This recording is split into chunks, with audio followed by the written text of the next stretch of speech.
It's the most wonderful time of the year, Christmas time, my favorite holiday. Nothing quite compares to the feel-good vibes of the season. You've got gift giving, spending time with loved ones, classic holiday flicks, and every car dealership has their own end-of-the-year sales event. I don't think it's far off for me to say that toys are a major thing that's associated with the season of giving. I mean, Santa's elves do work year-round to make enough for the good children of the world after all. But have you ever taken a few sips of eggnog on a stormy winter's night and wondered if you can use toys to save yourself from a horde of zombies in a large shopping mall while you wait 3 days for a helicopter to pick you up? No?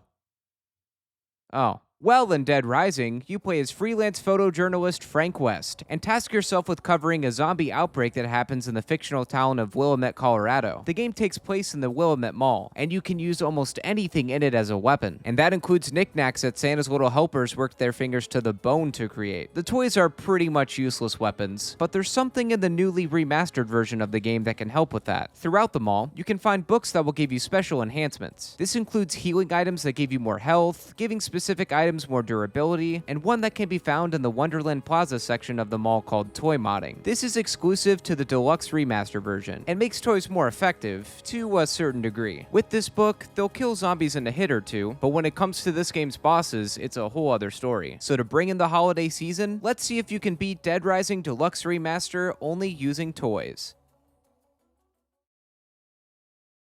For this challenge, I'm going to try and complete the entire main story only using toys, well, until we reach a certain cutoff point. Spoiler alert, at the end of the game, you're stripped of all your items, so we're looking at a technical victory here already. But in this run, any non-toy related kill for me will force a reset to the last save point. This is also why I decided to play on the Deluxe Remaster version. In the original Dead Rising released in 2006, which is also my preferred version of this game, you can only save in bathrooms or the security room. There are no autosaves, and that's a huge headache I'm trying to avoid because the zombies are aggressive. Along with autosaving, the Deluxe Remaster lets you fast forward time to your next mission, so we can progress the story when need be. Some other rules that I set for myself are that I have to start with a fresh file at level 1, any food and drinks are okay, and survivors can be saved. But any other extra prestige points, or PP, yeah, I know, can only be attained with toys or toy-related things. So the journey begins with Frank West on a helicopter piloted by Ed. Ed flies us around the area, and this is where the game lets you score some early PP by taking pictures of nearby disasters. But since I can't do that, I just skip to the end of the photography tutorial. We're dropped off on top of the mall, and we tell Ed beforehand to pick us up in 3 days to give us time to snag the scoop of the century. Also, sorry about this gap between me and my chat here, I promise I kinda fix it later. On the roof, we meet up with the mysterious man, who is super vague and tells us that we've basically walked into hell. And a holly jolly Christmas to you too, friend. Making our way down to the mall, we're approached by an elderly woman who's frantically looking for some sort of material girl, and others who are barricading the main entrance to keep out Schmitty Werben Jaegerman Jansen's army of the living f***ing dead. We also take notice of this hot dame, but are interrupted and told to help barricade the doors. While searching for more things to help keep the zombies out, I came across this young couple who are having a bit of trouble in paradise. What the hell does that have to do with anything?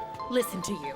Every time something goes wrong, you have to raise your voice. I never should have married you. You want to split up then? Sounds great. I can't wait to see the look on your face when those zombies eat you. It'll be hilarious. That's my line, Buster. Approaching the closed-off section of the area, we spot an old man who is quick to cast blame on us, and then walks away. While that's happening, Grandma had been drinking too much eggnog and tried to open the main entrance doors. We begged her not to go, but her dog Madonna was trapped in the vestibule, and she somehow found the might to ward off 2 fully grown men to open the door and let the horde of zombies in. It's the naughty list for you, Lindsay. A man comes out and yells at us to follow him up the stairs to the next floor. Everyone, move this way! Quick, to the stairs! And we do so while everyone else just dies. Safety is reached in the security room, and we're met with some others. There's Brad, Jesse, and Otis. Otis works security at the mall, and gives us a walkie-talkie so that he can frequently call in about survivors or other situations. Brad left through the air ducts, and we follow because it's a place that zombies can't travel through. That takes us to a roof section of the mall, where we meet with our first survivor, Jeff. He's looking for his wife, Natalie, and we agree to help him out. Come on! Come on! Come on! Come on! Come on! Come on! Natalie is literally a few hundred feet away, and escorting them both back to the security room gives us a nice PP bonus, which brings my level up to 6. Before entering the mall, we hear some evil footsteps, which turns out to be Jessie. We startle each other, and Jessie sprains her ankle. She says that Brad needs help, and since she's hurt, we offer to go in her place. But we don't leave before Frank has a chance to say his iconic line. You know how to use this? Kinda. I've covered wars, you know.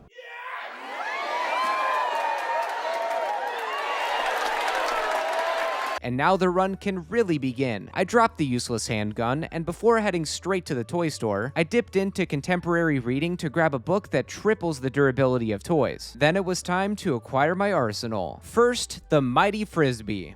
I'll throw this thing. Oh. Then a Servbot helmet. And finally, a squirt gun, because my inventory is limited until I can level up some more. There's a PP sticker on the giant Servbot statue that I tried to take a picture of for some more points. But a zombie got in the shot, and that prompted my first reset. Oh, I got a zombie.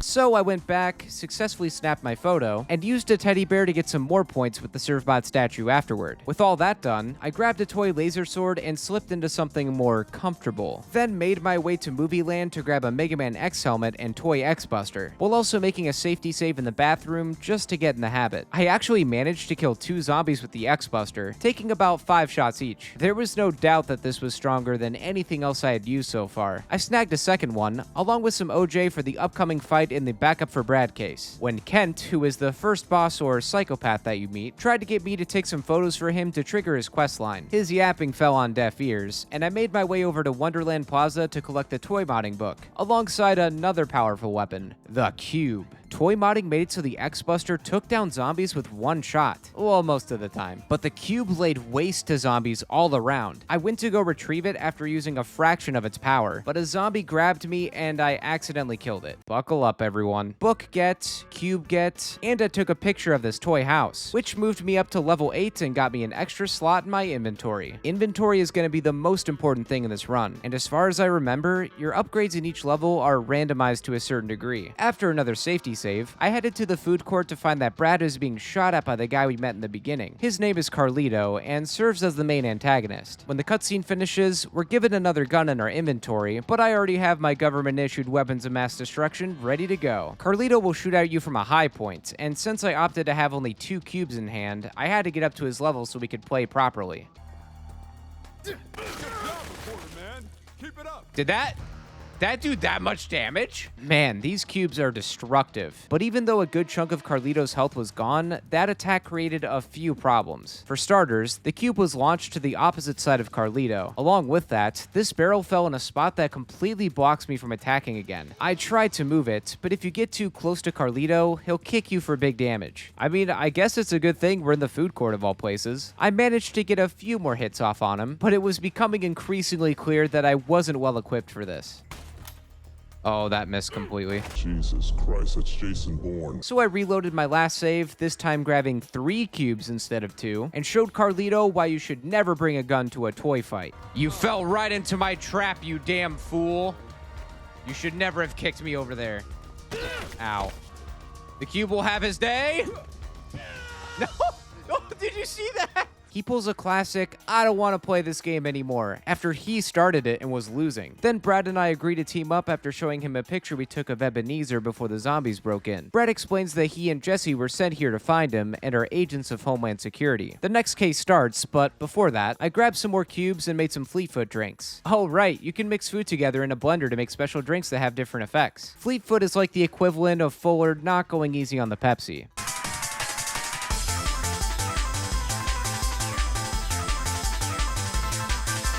It also makes it easier to avoid zombie grabs, so expect a lot of moments with Frank hopped up on caffeine. The next case is just going from one point to the next, where we show Brad where the old man, Dr. Barnaby, is. Like Akon, he's locked up in the entrance plaza and won't join us until we provide a safe route out of the mall. This concludes the case and triggers a temporary agreement, which gives us plenty of time to run around the mall, kill zombies, and save survivors. On the way back to the security room, I picked up Leah, who was hiding out after the zombies attacked her and killed her baby. She's injured, so I had to carry her on my back. That shouldn't be a problem. The walk across Leisure Park isn't too bad. Oh no. The opening to Gone Guru is enough to induce panic into mid-2000 gamers everywhere. The convicts spawn in Leisure Park in the evening, driving a military jeep with a heavy machine gun. They're the first psychopath fight you'll typically come across. I tried to ignore them, while also attempting to rescue Sophie, who is being attacked by them too. But ultimately, chivalry died along with me. Reloading my save with a fat cup of piss, I kept Leah by my side and decided to let Sophie handle the convicts herself. Before reaching our sanctuary, a cutscene plays showing queens. They're genetically modified wasps which were responsible for the outbreak, and when smushed will kill nearby zombies. If only it was a toy wasp. Back in the security room, we form a plan to get Dr. Barnaby to come with us by trying to entice him with Frank's helicopter pickup. While Brad gets supplies for the next 3 days, we have free range of the mall again until 6 a.m. I use this as an opportunity to grab some more toys, and to pay a visit to one of my favorite psychopaths in the whole game. Stay away from that, Gramps!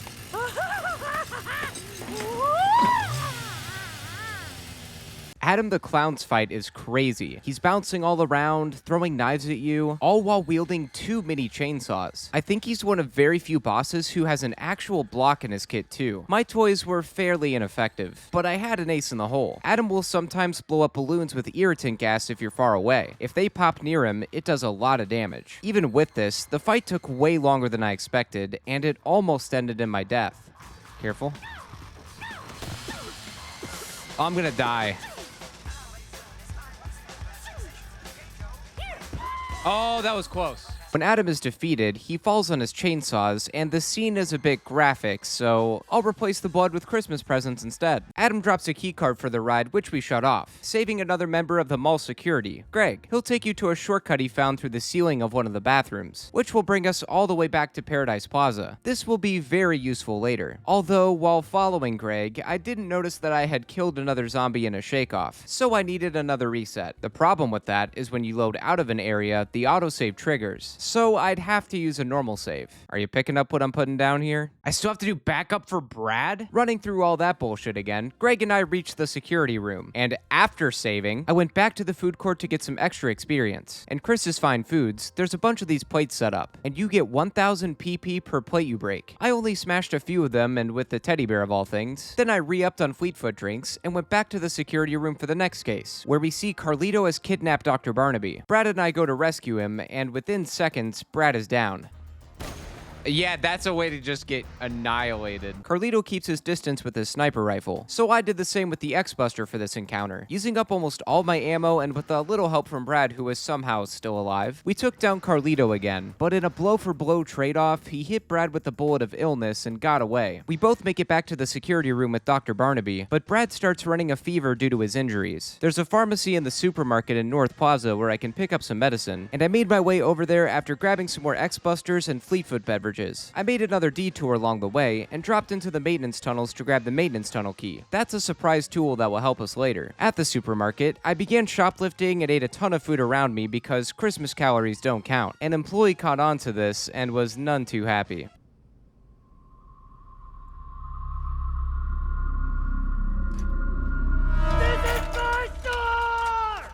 Steven and I settled our differences dancing around the frozen food section. Along with his shopping cart of doom, he's also packing heat. I was able to loop Steven around and shoot at him, but my lemons were running low. It was getting down to the wire and I had 6 shots left. Whew, 2 shots left. Now that's all through. We saved the mysterious woman we looked at earlier, who was in the supermarket for the same thing. She blames us for what happened in Santa Cabeza and runs off. I don't know nothing about that. I thought his last name was Claus. I grabbed the first aid kit, and when I went back to Paradise Plaza, a girl named Pamela was being attacked by a group of zombies. I did all I could with the 2 shots I had left, and that was that. If only she stuck with her friend Heather, then we could have had a 3rd member added to the Toy Boys group I just made up. Heather was saved, as was Brad, and while Jesse and Dr. Barnaby shot the breeze, I got some more X-Busters to take on the next boss, Cliff. He's at Chris Lip's home saloon. Man, that is sick. We gotta start calling hardware stores saloons now. Cliff is a Vietnam War vet, and his gimmick is that he carries around a huge machete, throws dynamite, and can vent? He's having a PTSD episode and thinks we're a mole working undercover. Cliff's got some meat on his bones, and his weakness is that he'll swing at you if you're close enough, which can be easily dodge rolled away from and you can shoot at him after. When Cliff goes down, we learn his unfortunate story. He lost his mind after his granddaughter was killed by the zombies. He was otherwise a rational man with a loving family. It's honestly one of the most heartbreaking deaths in the whole game. But I do have to point out that it's a little silly seeing how battered and bloodied his body is from all the foam balls I attacked him with. In Cliff's wallet, he has a key to an empty store, where 3 of his prisoners were locked in. The 4 of us go to the usual spot, and right before we get there, a zombie in the elevator takes a bite out of my precious coin purse, and I respond accordingly. No!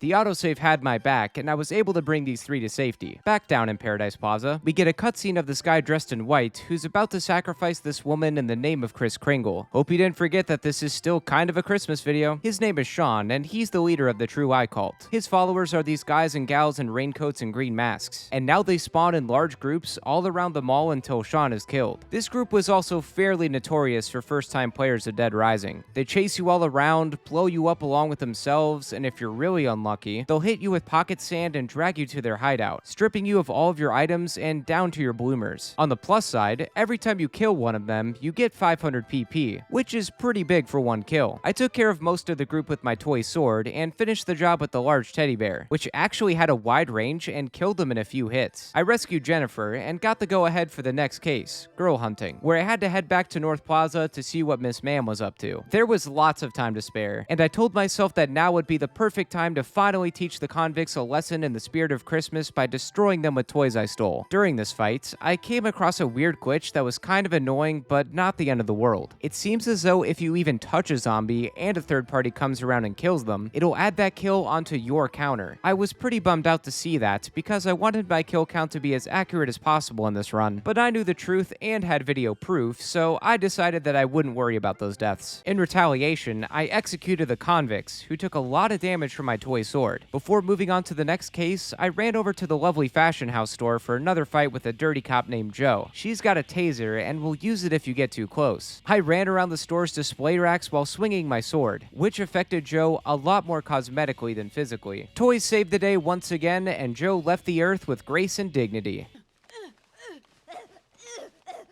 I also saved the women in the store, which was mostly thanks to that shortcut Greg showed me earlier. Still neglecting the next major case, I challenged a family of psychopaths to a pretend gun battle. Their sniper rifles versus my lemon shooter. This fight was about the same as the one I had with Carlito earlier, so it's slow and boring. While that goes on, I'll share a neat change with you all that this game did, which was a huge positive in my opinion. In the original Dead Rising, you have to kill every member of the family, even though Thomas is hesitant to attack you because he knows it's wrong. The Deluxe Remaster makes it so you can spare Thomas if you kill Jack and Roger first. Thomas will be upset and will reject your offer to bring him back to the security room, but it was nice to have the option to save him this time around. Since he was nearby, I saved Wayne, who was hiding out during the fight, and then after another toy refill, I scurried on over to the supermarket because time was of the essence. The toys have gone up against military-grade vehicles, cults, and a lesbian cop. Now I had to pit them up against the woman, whose name is Isabella, and her motorcycle. You can avoid most of her attacks by dodge rolling or jumping, but if you get hit, she can deal a fair amount of damage. I was going about the fight as normal, and one time after dodge rolling, Isabella drove into a store and got stuck.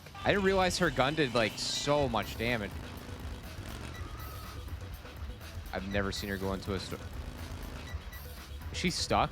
I have never seen this before in my life. This actually made things kind of tricky because the store was so small and there wasn't a good opening to land shots. And if I went in there, Isabella would have easily stun-locked me. Eventually, she made her way back out, and after about a total of 63 shots, she fell off her motorcycle and accepted defeat. Isabella offers to try and persuade Carlito, her brother, to accept an interview with us so we can figure out what's going on with the zombies and Santa Cabeza. We agreed to meet her at a store next to the camera shop in North Plaza at midnight, which is right around the corner now thanks to all my side quest dilly-dallying. While I waited in the designated spot, Isabella crashes in with a zombie attacking her, and we save her with the help of the greatest weapon in 21XX. Isabella says Carlito literally shot her because of her idea of our interview, and she comes back with us to the security room for plot advancement. Isabella passes out from her wounds, and that left me with some screw-around time, which I used to go after the cult leader Sean in the movie theater. He was as quick and nimble as a reindeer on Christmas Eve, and had this sick slide kick that had no business working on carpeted floors. Instead of Kool-Aid, Sean ate foam lemons, until I finished him off at his own game when I ran out of ammo. I thought with Sean's death that all the cultists went away, but I was very wrong.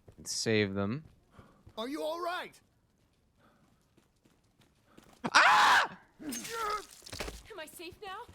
No, you're not safe now! They actually ended up killing me because there was a pack of them waiting after the fight, and all I had left to defend myself was a toy sword. The game autosaved after Sean's death, and I brushed past the yellow-coated goons to get to the X-Buster factory. I made an effort to kill them all and go back for the survivors, but I was running out of time before the next case, so they ended up not being safe after all. I can only hope that Santa forgives me for leaving them. At the security room, Isabella tells us that Dr. Barnaby is responsible for the wasps turning people into zombies, and he confirms it by saying it was an accident while trying to figure out how to mass-produce cattle, so that Americans can continue to stuff their faces with Wendy's 4-for-4s. Dr. Barnaby has a seizure of sorts, and becomes a zombie for a short period before Brad kills him. When this series of events conclude, the next case, Last Resort, doesn't start until 11 a.m., so that means more toys and more caffeine for old Frankie. Oh, and the convicts respawn too. In the food court, I found a drunken man named Gil, who was reluctant to join me in my walk back to the security room, but changed his mind after some influence. I'll go!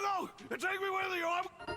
When we returned, I fast-forwarded time to enter the next case. Bomb collector. Carlito planted explosives in the maintenance tunnels, which upon detonation could cause the zombie virus to spread airborne. Yeah, not great, but what's even worse is that this mission is usually done in a car where you can drive around the tunnels and grab the bombs. Well, I may have some unsurprising news for you. I have to collect everything on foot, because unless you're filthy rich, cars aren't toys, and they can easily kill zombies. At least I made this case a little easier on myself by grabbing the maintenance tunnel key so I could get straight to work from Paradise Plaza, and have a nearby save point to boot. Bomb collector is easily the hardest mission in the game, even more so now without a car. To make matters worse, when you collect one bomb, Carlito pops out and starts chasing after you. I couldn't really do too much at this point, but load up on some sweet delicious drink and pray. The first few attempts went about as well as you might expect. Oh, mother Yeah, so I decided to play smart and mapped out my route. Since Carlito doesn't appear until the first bomb is collected, I went for the one that's most out of the way, then ran clockwise to grab the rest of them. It took about a half hour to pull off, but no rain, sleet, snow, or zombies could have kept me from saving the day. On the other side of things, Brad and Carlito were having a fight to see who was on the naughty list, which is also kind of weird because he was just chasing after me in the tunnels. Carlito won, and Brad, well...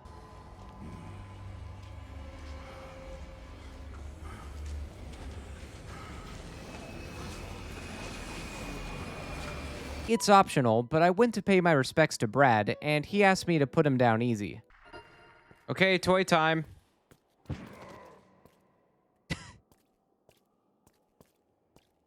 He's already gone. All right. With our best boy now gone, I went to take my anger out on the final optional psychopath, Paul. He may seem wimpy with his scrawny body and greasy long hair, but Paul's loaded with Molotovs and explosives that'll drop as he runs away. He'll take a lot of damage if you destroy the Molotov he's holding, yet his constant fleeing makes it frustrating to land attacks. Thankfully, we're in Wonderland Plaza, and I can call upon an old friend to help me take care of the job. In Paul's defeat, he accidentally lights himself on fire, which you can put out with a fire extinguisher, and also perhaps a toy cube. Ah, he's dead. Sorry, buddy. Tried. I brought Mindy and Debbie back with me, and in the security room, Jessie gives a Sonic Adventure all's well that ends well line, when she doesn't even know about the losses we took along the way. Isabella says that Carlito could have more Grinch plans on his computer, so we escort her to her safe room in the North Plaza. As it turns out, Carlito's computer is password protected. Isabella spent some time hacking the mainframe, and Jessie beckons me back to the security room, where she shows us a feed of Carlito being drugged into a butcher shop by this huge fella. His name is Larry, and he's planning to cook us up a Carlito Christmas ham. In a strange, wholesome turn of events, Larry actually treats you like a customer, and won't attack until you do first. Larry is one of the tankiest bosses in the game. You're also on a time limit of a little under 5 minutes before Carlito becomes mincemeat for Tiny Tim. I tried to do this fight with the X-Buster, but it barely did much of any damage to Larry. I mainly used this because keeping your distance was important, because Larry can take a big chunk of health away at close range. Carlito ended up dying on my first try, and on the next, I worked a little faster with the X-Buster, and when Larry was low enough, I dueled him with my trusty toy sword. Larry has the most dramatic death of them all, second only to Carlito. He doesn't share any info about his potential other plans or the password to his computer. Instead, his dying wish is for me to give his locket to his sister. In doing so, Isabella guesses the password correctly, entering Pachamama, which means Mother Earth. While she surfs the net, Jessie calls us again and says the lines to Homeland Security have opened back up. She makes the call for help, and then the government tells her that they're sending special forces, better known as Angels with Filthy Souls, to clean up all the filthy animals and deny everything that went on, which includes her. Though, upon arrival, an agent tells Jessie that she'll be spared if she signs an NDA. Want to take a guess on what happens to Jessie here?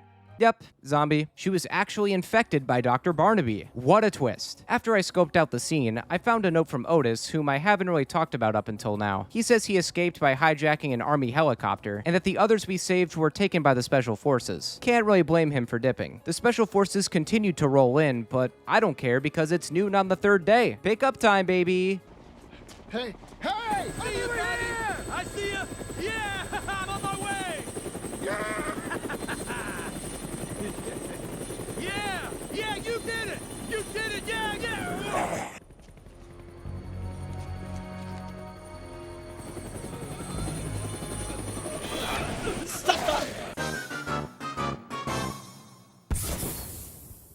Bah humbug indeed. Frank wakes up from his state of shock back in Isabella's safe room, and we learn that on top of everything that's happened, we're also infected. Isabella says that we haven't turned because we must have a high level of resistance to the virus. And while she can't cure us, she can create a suppressant that'll slow the zombification process down. She needs a handful of items that are all throughout the mall, which are now crawling with special forces agents and drones. And they won't go down so easy to toys.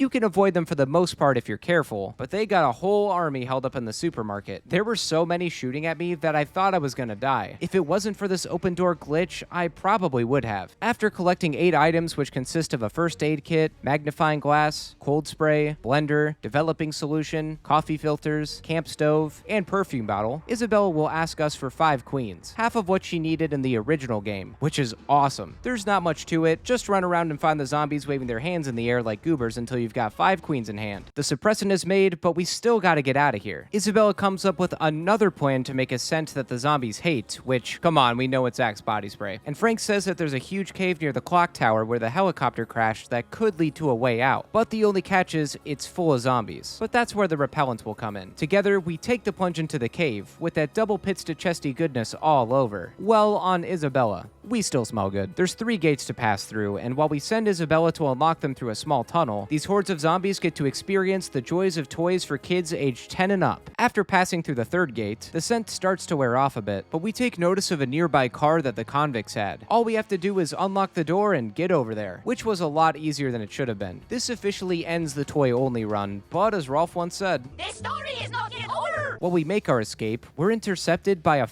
tank. This turns into a rail shooting segment that was made so much easier in this game versus the original. This tank used to take forever to defeat. Here I did it in like 30 seconds. Brock, the Scrooge McLeader of the Special Forces team, comes out and we challenge him to fisticuffs. There's no items, no toys, just 2 guys putting up their dukes. You can kinda cheese the fight by moving up and down the tank. Brock will just follow you and let you strike, but he's no slouch either. I was nearing death, but so was he. I stuck to the plan and ended Brock using one of the coolest moves in the game. Oh, nice! Nothing will change. It's done.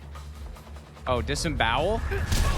Alright. He falls to his death, Isabella is fending off zombies in the worst way possible, and Frank screams into the air, ending the game, probably saving Christmas, and proving that you can technically beat Dead Rising Deluxe Remaster only using toys. Thank you all so much for watching. I don't think I'll ever get tired of revisiting this game. While it was tough, I'm glad that the toys weren't made into broken weapons with the books I used. It was a nice balance. Dead Rising is very near and dear to my heart, and I'm so happy that I was able to have an excuse to make some challenge run content out of this game. If you have any interest in checking this out, please do. I highly recommend playing the original, mostly for the voice acting. It's definitely aged over time and it's an acquired taste, but one that's still oh so good. If you don't care either way, the Deluxe Remaster is good too, with tons of quality changes that make it better for new players. The replayability is high and I'm positive it won't disappoint. Be sure to hit the like button if you enjoyed this video. Also, I stream all of my challenge runs live on my Twitch channel and here on YouTube. If you'd like to check that out, be sure to subscribe or follow me on Twitch. Twitch. The link to my Twitch channel, along with links to my other social media accounts, can be found in the description. If there's a challenge run you'd like to see, you can also check out the description for a direct link where you can submit your ideas. Thanks again for watching, everyone. Have a happy holiday, and I'll see you in the next video.